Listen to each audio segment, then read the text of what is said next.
Muraho neza nshuti bakunzi ba MK Hero Show. Yaga bibaza uku kuntu bakohereza message ugahita usanga umuntu wakoresheje message ahita yisiba utabashije kuba wayisoma. Uyu munsi ngiye kukwereka buryo ki wahita uyibasha kwita uyisoma. We ukurikirana akantu ku kandi. Wowe ugeze kuri yica no mushyashya kanda kuri buto ya like kanda no kuri subscribe. Maze niba hari n'inyunganizi cyangwa igitekerezo wandika aho ngaho muri comment. Let's go. Urabona ko ahangaha jewe uyu muntu yanyandikiye message zigeze muri 3 zose azisiba. Ariko ubu ngubu ngiye kubereka buryo ki wahita ubasha kuba wasoma message zawe kandi nta kibazo gihari. We ukurikirana akantu ku kandi. Noneho we urahita uza ukupe byose uhite uzanga muri setting. Hano. Noneho mara kuza hano muri setting urahita uzanga handitse notification. Ahangaha. Noneho mara kukanda hano kuri notification ahangaha urahita uza hano nanone handitse notification history.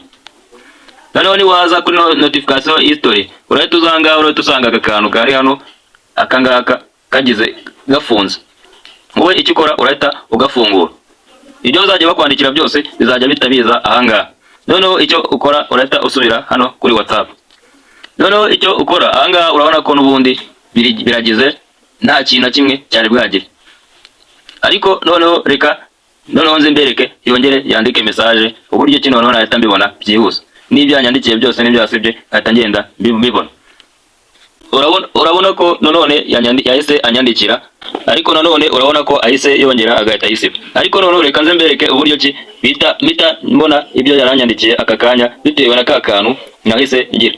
No kuvuga ngo icyo ukora cyose gihita kigenda kikibika hahandi muri history ya setting. Noneho tuhite tugenda kuri setting turebe noneho ibyo yanyandikiye byahise bigira. No kuvuga ngo tureta tuza duhite tujya ngaha muri setting, noneho duhite tuza ngaha muri notification bisanzwe, duhite tuza hano muri history bisanzwe. Noneho urabona ko message zose yagiye anyandikira zose agenda siba dore ngizi. Ni kuvuga ngo ahangaha yanyandikiye ariko ahita bisiba. Ni kuvuga ngo rero yewe kubera ko mise mbibona ahangaha mpita mbona message anyandikiye. Wowe no kuvuga ngo niba ukunze iyi video cyangwa aka kantu sharinga byibuze iyi video byibuze nawe ukomeze ujye ureba utuntu n'utundi hano kuri MK Hero Show. Sawa, murakoze cyane, bye bye.